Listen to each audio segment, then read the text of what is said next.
അല്ലാഹു സുബ്ഹാനഹു വ തആല അവസാന ദൂതനായി തെരഞ്ഞെടുത്ത പ്രവാചകൻ നബി മുഹമ്മദ് മുസ്തഫ സല്ലല്ലാഹു അലൈഹി വസല്ലമ തങ്ങൾ അറബി വംശജനാണ്. അതിനാൽ അറബി ഭാഷയെ ആദരിക്കുന്നത് നബിയോടുള്ള സ്നേഹത്തിന്റെ ഭാഗമാണ്.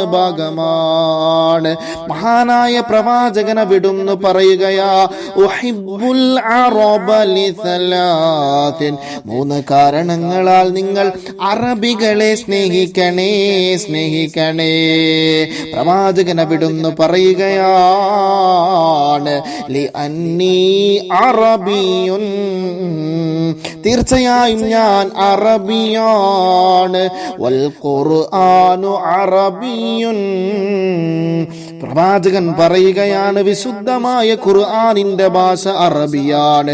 അല്ലാഹു വിശുദ്ധമായ ഖുർആനിനെ അവതരിപ്പിച്ചത് അത് അറബി ഭാഷയിലാണ്.